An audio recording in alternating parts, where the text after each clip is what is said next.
हमारा ये मिथ तो सब ने बस्ट कर दिया कि we don't need 1 lakh rupees 2 lakh rupees या 10,000 रुपये लगते हैं to invest in stock market. But क्या ये सच में ट्रू है? We don't need any charges? क्या हमें कोई भी मिनिमम अमाउंट नहीं लगती to invest in stock market? नमस्कार दोस्तों, स्वागत है आपका मेरे इस नए वीडियो में। तो आज के वीडियो में हम बेसिकली यही चीज जानने वाले कि क्या क्या चार्जेस आपको लगते हैं before investing in stock market, क्या क्या चीजों को आपका ध्यान रखना चाहिए before investing in stock market, और क्या अल्टरनेटिव स्ट्रेटजी हो सकती है अगर आपके पास अभी उतना कैपिटल नहीं है तो। So without wasting time let's start. So जब भी हम चार्जेस के बारे में बात करते हैं, there are two types of charges in stock market. One is maintenance fee वाला चार्जेस और सेकेंड इज ट्रांजैक्शन चार्जेस। जो भी सब ट्रांजैक्शन जब भी आप कोई स्टॉक्स बाय और सेल करते हो तभी जो चार्जेस लगते हैं, that comes under transaction charges. और जो मेंटेन करने के लिए, अकाउंट मेंटेन करने के लिए या डीमैट अकाउंट मेंटेन करने के लिए जो चार्जेस लगते हैं, दैट्स बेसिकली मेंटेनेंस चार्जेस। तो सबसे पहले हम समझते हैं मेंटेनेंस चार्जेस। तो देखो, हर एक ब्रोकर की एक फीस होती है जो कि वो एनुअली चार्ज करता है as a annual maintenance fee, so that वो आपके ट्रांजैक्शंस या फिर आपके शेयर्स को मैनेज कर पाए।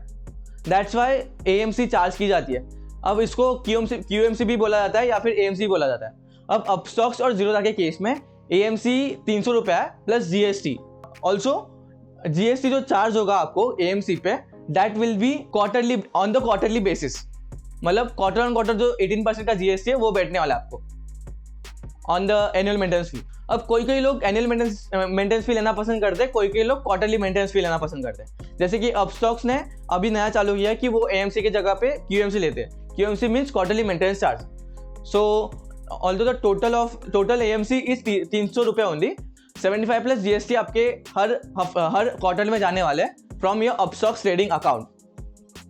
नो मैटर आप कितना ट्रेड करते हो, नो मैटर आप कितने होल्ड करते हो, आपका ये जो चार्ज है, मेंटेनेंस वाला जो चार्ज है, वो जाने ही वाला है। So do know about it and consider करना when you are investing in stock market. अब देखो, सेकंड टाइप का चार्जेस आता है। सेकंड टाइप का चार्जेस कौन सा है? That's basically transaction charges. को अभी दिखा देता हूँ क्या क्या ट्रांजैक्शन चार्जेस होते हैं और कैसे कैसे चार्ज किए जाते हैं। तो मैं उसके लिए अपस्टॉक्स और Zerodha one of the top brokers के थ्रू आपको मैं दिखाऊंगा कि उनके क्या क्या चार्जेस है और आपको कंपेयर करके बताऊंगा कि कौन से चार्जेस कौन क्या क्या लेते हैं। So let's see that. सो अब हम देखते हैं जीरोधा और अपस्टॉक्स के चार्जेस। तो देखो, हम दोनों के चार्जेस को कंपेयर करेंगे और देखेंगे कि कौन सा बेटर है और कैसा है और कौन क्या क्या चार्जेस ले रहा है। तो देखो, उसके पहले हम लोग को ये समझना होगा कि इक्विटी डिलीवरी क्या होता है और इक्विटी इंट्राडे क्या होता है। तो देखो, इक्विटी डिलीवरी इज समथिंग कि अगर आप स्टॉक्स को बाय करना चाहते हो और होल्ड करना चाहते हो for more then one day, तो it comes under equity delivery. और अगर आप डे ट्रेडिंग करना चाहते हो, मतलब दिन में सुबह ले लिया स्टॉक और शाम को बेच दिया, ये सब करना चाहते हो, तो वो इंट्राडे के अंडर आता है। तो दोनों के चार्जेस अलग अलग होते हैं। डे ट्रेडिंग के चार्जेस अलग है और इक्विटी डिलीवरी के चार्जेस अलग है। So let's explore them out. तो सबसे पहले तो इक्विटी डिलीवरी में अगर आप ब्रोकरेज की बात करो तो ब्रोकरेज की जीरोधा में ब्रोकरेज 0 है फॉर इक्विटी डिलीवरी। बट वही अगर आप इंट्राडे पे देखो, इंट्राडे पे ब्रोकरेज चार्ज इज 0.03 या फिर ₹20 पर ऑर्डर एग्जीक्यूटेड।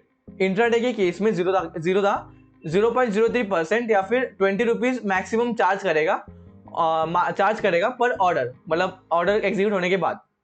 और वही अगर आप अपस्टॉक्स की बात करें तो अपस्टॉक्स में बेसिकली पहले ब्रोकरेज नहीं लेती थी, बट अभी उन लोगों ने ब्रोकरेज लेना चालू किया है। तो दे चार्ज ₹20 और 2.5% ऑफ योर ट्रांजैक्शन चार्ज। जो भी सबसे कम होगा वो चार्ज आपको करेगी as a brokerage while you sell your stock. And in intraday it is ₹20 पर एग्जीक्यूटेड ऑर्डर या फिर 0.05, जो भी लोअर होगा वो चार्ज करेंगे। अब इसके बाद आता है एसटीडी और सीटीडी। अब ये एसटीडी और सीटीडी क्या होता है? एसटीडी और सीटीडी इज बेसिकली एक काइंड ऑफ ट्रांजैक्शन चार्जेस है, मतलब central transaction charge, state transaction charge, that's basically STD और सीटीडी। तो ये आपको 0.1% देना पड़ता है ऑन बाय एंड सेल। अब देखो, ध्यान में रखना है यहाँ पे, आपको बाय करते समय अगर आप कोई भी स्टॉक बाय भी कर रहे हो तो भी आपको ये चार्ज देना ही पड़ेगा। 0.1% आपका कटता है on your transaction. So be aware about this.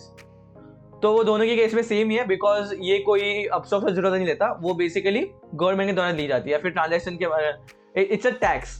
So third चीज इज बेसिकली ट्रांजैक्शन चार्जेस। तो अब ये बेसिकली हालांकि एनएससी और बीएससी लेती है, तो देखो ये भी दोनों के केस में सेम ही हो गया, क्योंकि ये NSE और BSE के द्वारा लिए जाते हैं। तो इट्स बेसिकली 0.00345 जो कि NSE और BSE चार्ज करती है जो भी आप ट्रांजैक्शन करते हो उस पे।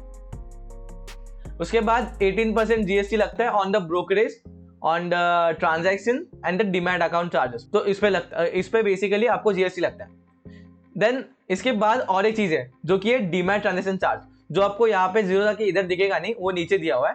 तो अपस्टॉक्स के केस में डीमैट ट्रांजैक्शन चार्ज 18.5 पर स्क्रिप्ट मतलब जब भी आप सेल करते हो कोई भी शेयर, तो इट्स मैंडेटरी कि आपके 18.5 रुपीज कटने ही वाले। नो मैटर आप प्रॉफिट में हो, नो मैटर आप लॉस में हो, आपके इतने पैसे जाने वाले। In case of Upstox, in case of Zerodha, वो जो DP चार्जेस है, डिपॉजिटरी पार्टिसिपेट चार्जेस है, that is basically 13.5 plus GST per script.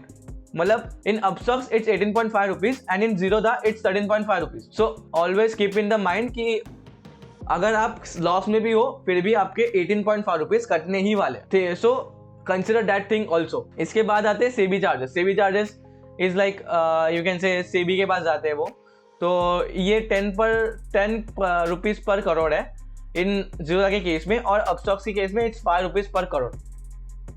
And stamp charges are basically same, although same, वो वेरी करते हैं एज लाइक जैसे जैसे स्टेट बदलता है वैसे वैसे स्टैम्प चार्जेस अलग अलग होते हैं। तो अगर आप इन डिटेल सब कुछ देखना चाहते हो तो you can visit this websites and you can see this कि कैसे कितने चार्जेस आपके जा रहे हैं। एंड मैंने आपको थोड़ा बहुत बता भी दिया इसमें से क्या क्या जाएगा आपका। अब आपके मन में सवाल आ गया, यार अगर इतना ही कैलकुलेशन करना है मेरे को चार्जेस के बारे में, तो मैं फाइनेंस मिनिस्टर नहीं बन जाता। आई कैन अंडरस्टैंड मैं आपका दर्द समझ सकता हूँ। तो इसके लिए हमारे पास एक हैक है, दैट्स बेसिकली अगर आप जीरोधा कैलकुलेटर, अगर आप यहाँ पे जीरोधा कैलकुलेटर और यहाँ पे अपस्टॉक्स के केस में अपस्टॉक्स कैलकुलेटर डालते हो, तो आपको यहाँ पे एक वेबसाइट मिलेगी जो कि जीरोधा ब्रोकरेज जो भी आपको कैलकुलेट करके देगा। लाइक देखो अभी ये जीरोधा का आया, जीरोधा के केस में अगर आप इंट्राडे करना चाहते हो तो इंट्राडे में आपको आपकी बाइंग प्राइस डालनी पड़ेगी, आपकी सेलिंग प्राइस डालनी पड़ेगी और आपको क्वांटिटी डालनी पड़ेगी। और जैसे ही ये सब होगा, आप जैसे ही ये कर दो, मान लो मैंने यहाँ पे बाइंग प्राइस डाली 1000 यहाँ पे है, यहाँ पे अगर मैं यहाँ पे डाल रहा हूँ 400 क्वांटिटी समझ लो एक ही है, तो आपका मैक्सिमम प्रॉफिट हुआ 99 रुपीज। अब वही हम लोग डिलीवरी के बारे में देखते हैं। तो डिलीवरी के केस में क्या होगा, ये डालो, ये मान लो हमने एक ही लिया, तो आपका बेसिकली नेट प्रॉफिट हुआ 97.77। बट कीप इन माइंड कि इसके साथ ही साथ आपका DP चार्जेस भी जा रहे हैं, तो you have to minus the DP charges जो कि है माइनस 13.5 रुपीज। इसके बाद जो अमाउंट बचता है दैट्स योर नेट PNL। मतलब मान लो अब इस केस में 97.77 रुपीज आपका प्रॉफिट है, मतलब आपका नेट PNL इज 84.27 ना कि 97.77, बिकॉज यहाँ पे DP चार्जेस कंसिडर नहीं किए गए। सो ऑलवेज कीप इन माइंड, अगर आप जीरोधा का कैलकुलेटर यूज कर रहे हो तो DP चार्जेस माइनस करना मत भूलना in the delivery case. So same goes to Upstox. So ये था बेसिकली अबाउट चार्जेस जो कि आप देख सकते हो और आप डायरेक्टली आपके हिसाब से कैलकुलेट भी कर सकते हो हियर यहाँ पे डाल के। सो आई होप अभी आपको क्लियर हो गया होगा कि आप जब भी कोई स्टॉक बाय करते हो या सेल करते हो तो आपके कितना अमाउंट आपका कटता है या फिर कितना अमाउंट आपका चार्जेस के तौर पे जाता है। सो बी कॉशियस दैट आपका जो अमाउंट है या आपका जो प्रॉफिट है वो उसके ऊपर ही होना चाहिए, वरना इट इज नो सेंस कि अगर आपका 15 रुपये प्रॉफिट है और आप फिर भी बेच रहे हो, बिकॉज आपका 15 रुपये तो DP चार्जेस भी जाने वाले। So be aware about that's. So अब हम जानते हैं कि क्या होना चाहिए आपके minimum charges. According to me, अगर आप मुझसे सजेशन लोगे तो अगर आप 500 रुपये भी हर महीना डाल सकते हो इन स्टॉक मार्केट, तो you are ready to go in stock market. But अगर अभी भी आपके पास उतने पैसे नहीं डालने के लिए, या फिर आपके पास वो लमसम अमाउंट है छोटी सी इन द सेंस 1000 रुपया हो, 1200 रुपया हो, जो कि आप मंथली बेसिस में डालने नहीं वाले हो, तो I will suggest you instead of going for directly in stock market, आप पहले म्यूचुअल फंड में इन्वेस्ट करो। बिकॉज देखो एट द एंड आप जितना गेन करोगे, आप जितना स्टॉक मार्केट में गेन करोगे उतना यहाँ पे भी गेन हो सकता है, but the charges are different. जहाँ पे आपको म्यूचुअल फंड बस 0.5 या फिर 0.8 चार्ज करेगा एज ए एक्सपेंस रेशियो, वहाँ पे आपके यहाँ पे वहीं पे if you are trading that same portfolio in demat account, तो आपके चार्जेस बढ़ सकते हैं, क्योंकि डीपी चार्जेस और अलग अलग प्रकार के चार्जेस उसमें इन्वॉल्व हो जाते हैं। तो इसलिए अगर आपके पास छोटा सा इन्वेस्टमेंट है, मान लो अगर आपके पास ईयरली बेसिस अगर आप 3 से 4 हज़ार से ऊपर नहीं डाल सकते हैं, तो I will highly recommend you to go for mutual fund instead of investing in stock market. वरना वैसे भी आपको फायदा होने नहीं वाला अगर आप स्टॉक मार्केट में इन्वेस्ट करते हो। अगर आप मिनिमम इन्वेस्टमेंट से स्टॉक मार्केट में इन्वेस्ट कर रहे हो, या तो आप डालते रहो, या तो आप बिस डालते रहो और बेचने वाले बिल्कुल सोचो मत, या तो गो for mutual fund, because mutual fund आपको अच्छे रिटर्न्स दे सकते हैं और आपकी एक लिक्विडिटी होती है वहाँ पे। अब हालांकि हम बोलते हैं कि स्टॉक में भी लिक्विडिटी होगी, बट अगर आप छोटे से इन्वेस्टमेंट से चालू कर रहे हो, तो यू कैन थिंक ऑफ कि लाइक समझ लो आपने किसी स्टॉक में 700 रुपये इन्वेस्ट किया हुआ है, 700 रुपये बस, और वो बोलो 50% ऊपर गया, 1050 रुपया ऊपर गया, ठीक है। तो इंस्टेड ऑफ दिस ऑल्सो आपके पॉइंट्स में चार्जेस कटने वाले, ब्रोकरेज में चार्जेस कटने वाले, तो आपको पूरे 350 रुपीज़ नहीं मिलने वाले। You will only get approximately आपको मिलेंगे 320 या 330 तक पकड़ लो, उतने आपको मिलेंगे। बट ये तो हुआ 320-330, बट थिंक अबाउट कि उसके बाद भी आपको QMC और क्वार्टरली मेंटेनेंस चार्ज और AMC देना है। मतलब आपका मिनिमम प्रॉफिट, अगर मेरा एक एडवाइस दिया जाए, अगर आप मुझसे पूछोगे तो आपका minimum yearly profit must be greater than 500 to 600, ताकि आप सस्टेन कर पाओ इन स्टॉक मार्केट। वरना आपके चार्जेस में ही ज़्यादा खर्चे हो रहे हैं instead of earning. So you can go for mutual fund in that case. अब हम बात करेंगे स्ट्रेटेजी के बारे में। जैसे कि फॉर एग्जांपल अगर आपके पास मिनिमम इन्वेस्टमेंट है, तो you can go for mutual fund first. Mutual fund में जितना भी अमाउंट आप डाल सकते हो डालते रहो, और जैसे आपको म्यूचुअल फंड में अच्छा खासा पूल बन जाएगा, मान लो 10,000 तक भी बन गया, 10,000 या फिर 5,000 6,000 भी बन गया, तो you can think of shifting that money into stock market, because अभी आपके पास एटलीस्ट उतना अमाउंट है जिससे आप चार्ज तो निकाल लोगे आराम से, और उसके साथ ऊपर से प्रॉफिट भी निकालोगे।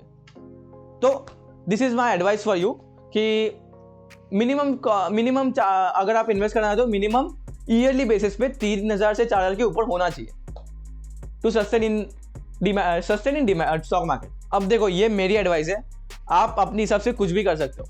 आई am just giving you advice so that आप एक सेफर साइड में रहो, और it's you have your own way to go. So that's it from my side guys. तो आई होप आपको ये वीडियो पसंद आया होगा, और आप कॉशियसली देखोगे कि कितने आपके चार्जेस कट रहे हैं, और इसके हिसाब से आप अच्छे तरीके से डिसीजन लोगे कि आपको स्टॉक मार्केट में जाना चाहिए, या आप म्यूचुअल फंड से भी पैसे कमा सकते हो, म्यूचुअल फंड से भी आप अच्छे रिटर्न्स ले सकते हो। आई होप मैंने आपका एक थॉट प्रोसेस क्लियर किया कि क्या आपको मिनिमम इन्वेस्टमेंट से डायरेक्टली स्टॉक मार्केट में घुसना सही है, या फिर आप म्यूचुअल फंड में इन्वेस्ट कर सकते हो। सो आई होप आपको ये वीडियो पसंद आया होगा, और आपको अगर ये इन्फॉर्मेटिव लगा तो hit that like button and let me know in the comment section how was this video, how was this informative video, was it actually informative, did you gain something from it? Until then, take care, bye bye.